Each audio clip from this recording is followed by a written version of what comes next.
ఓం నమో భగవతే శ్రీరమణాయ. శ్రీరాముని వైరాగ్యము.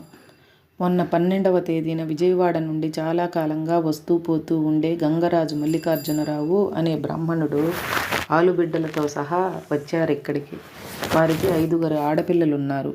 ఆ 5 సందున 5 మగపిల్లలు గతించారట.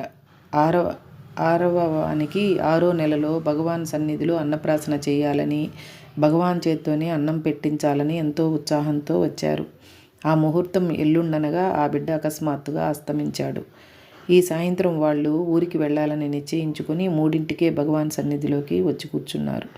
వాళ్ళ మనసులో కించ పోగొట్టే నిమిత్తం ఈశ్వరుడు ఈ విధంగా అడిగించాడా అన్నట్టు ఒక భక్తుడు, స్వామి, ప్రాణాయామాది సాధనల వల్ల శరీరం చాలా కాలం ఉండేటట్టు చేయవచ్చునని జ్ఞానులు ఆ విధంగా చేస్తారని అంటారే, నిజంగా ఉంటారా? చేస్తే మంచిదేనా అని ప్రశ్నించారు. భగవాన్ సావధానులై, అవును, చేస్తే ఉంటారు. చాలా కాలం జీవించి ఉన్నంత మాత్రాన జ్ఞానులవుతారా? కొద్ది కాలం బతికిన వారు జ్ఞానులు కాకుండా ఉంటారా? శంకరులు 32 ఉన్నారు. మణివాచకులు 32, సుందరులు 18, సంబంధులు ఇంకా త్వరలోనే 16 సంవత్సరాలకే శరీరం విడిచారు. వారంతా జ్ఞానులు కారా ఏమి? జ్ఞానికి అసలు ఈ శరీరం మీద ప్రీతియే ఉండదు. సుఖస్వరూపుడైన తనకు ఈ శరీరం ఒక వ్యాధిగా ఉంటుంది. ఎప్పుడు ఈ వ్యాధి బాధ తొలుగుతుందా అని చూస్తాడు.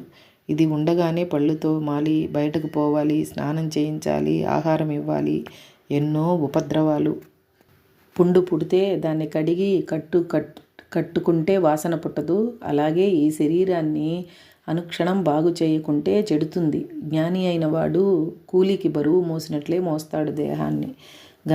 గమ్యస్థానం వచ్చేది ఎప్పుడా అని ఎదురు చూస్తాడే కానీ ప్రాణాయామాలు, కాయకల్పములు చేసి ఈ వ్యాధిని ఇంకా భరించాలని అనుకుంటాడా? అదంతా సిద్ధుల పద్ధతి. నేను కొండ మీద ఉండగా పైన చెప్పిన సిద్ధశాఖలోని వారు కొందరుండేవారు. వారిని ఎవరైనా చూసేందుకు వస్తే కూర్చోమని, మీదే ఊరు నాయనా అంటే పలానా ఊరు అనేవారు. మీ తాత పేరు, మీ ముత్తాత పేరు అని అడిగి తెలుసుకొని, అదే మీ ముత్తాతకు తండ్రి ఇంత పిల్లవాడై ఉండగా నేను ఇక్కడికి వచ్చాను అనేవారు. అబ్బో, ఇన్నాళ్ళు బతికి ఇంత దృఢంగా ఉన్నాడే, ఎంత గొప్పవాడేనని వారంతా నమస్కరించి కానుకలు చెల్లించి వెళ్ళేవారు. అదంతా లోకాన్ని మోసగించేందుకు కానీ అందువల్ల జ్ఞానులు అవుతారా? వాసిష్టంలో రాముడు తీర్థయాత్ర చేసి తిరిగి వచ్చిన వెనక లోకమంతా దుఃఖమయమే, శరీరధారణయే దుఃఖం అని విరక్తితో అన్నపానాదులు సైతం పరేచ్ఛానుసారం నడుపుతూ జడుని వలె ఉండిపోయినాడు. విశ్వామిత్రుడు రాముణ్ణి చూసి విచారానికి కారణం అడిగి తెలుసుకుని వశిష్ఠునితో, ఏమయ్యా, మనకిద్దరకు బ్రహ్మ ఉపదేశించిన ఆత్మతత్వం ఈ రామునికి బోధించి కలత పోగొట్టుము అని నియోగిస్తే వారు సరే అన్నారు. ఆ బోధ వినే నిమిత్తం వినువీధి నుండి సిద్ధసంగం దిగివస్తూ, ఈ రాముడు అతి బాల్యంలోనే ఇంత జ్ఞానం పొందాడే, ఎంత వింత అని పొగుడుతూ, మనం ఎన్నాళ్ళు బతికినా ఏమి లాభమున్నది అని అనుకున్నారట. చూశారా అన్నారు భగవాన్. రఘుకులోత్తముడు, దశరథ తనయుడు అయిన శ్రీరామచంద్రుడు గురుకుల వాసంలో వేదాంగాది సమస్త విద్యలలో పరిపూర్ణుడైనాడు. ఇంటికి తిరిగి వచ్చి కొంతకాలం తమ్ములతోనూ సమవయస్కులతోనూ ఆటపాటలతోనూ గడిపాడు. త్వరలోనే అతనికి తీర్థయాత్రలు చేయాలని, మునివాటికలు, ఆశ్రమాలను సందర్శించాలని కోరిక కలిగింది. తండ్రి అనుమతితో పరిజనం వెంటరాగా కాశీ, గయా మొదలైన అనేక పుణ్యతీర్థాలను సేవించాడు. గృహస్థులు, వానప్రస్థులు, సన్యాసులు ఉండే అనేక ఆశ్రమాలను, మఠాలను దర్శించాడు. చాలా కాలం ఇలా గడిపి ఇంటికి తిరిగి వచ్చాడు. 15వ ఏడు నిండిన రాముడు కులగురువైన వశిష్ఠ మహర్షి వద్ద పురాణగాథలను, నీతికథలను వినేవాడు. ఇంతలోనే అతనికి వార్ధక్యంలో రాదగిన వైరాగ్యం తానుగా వచ్చింది. జీవితం క్షణభంగురంగా, ఎండమావిలా, బుద్బుదపరాయంగా, నీటిపై గీచిన గీతలా కనిపించసాగింది. భోగాలన్నీ ఎత్తదగ్రే మృతోపయం పరిణామే విషమివ అన్న గీతావాక్యానికి అనుగుణంగా మొదట సౌఖ్యాన్నిచ్చి చివరికి దుఃఖాన్ని మిగిల్చేనివిగా తేలాయి. బంధుత్వము, బంధము అని తేలింది. ఈ భావాల తీవ్రత చేత ఎండలోని కలువవలే వాడిపోయాడు. తెంపులేని ఈ విచార అవస్థలో ఉండిపోయేవాడు మౌనంగా. అతని ఉదాసీనతకు కారణం అడిగిన తండ్రికి ఇతరులకు సంసారాన్ని గురించిన తన అభిప్రాయాలను నిస్సంకోచంగా దీర్ఘంగా ఉపన్యసించేవాడు.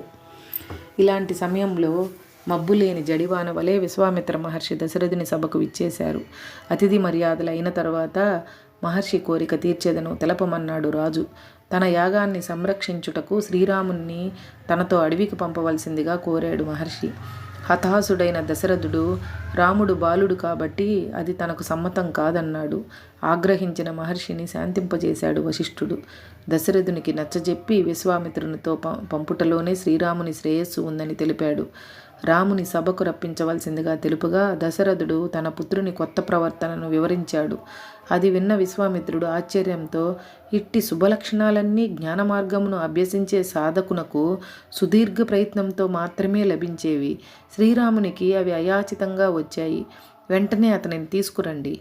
అతనిని మా వలె బ్రహ్మజ్ఞానిగా చేసి లోకరక్షకుడైన చక్రవర్తిగా తీర్చిదిద్దగలం అని ప్రకటించాడు.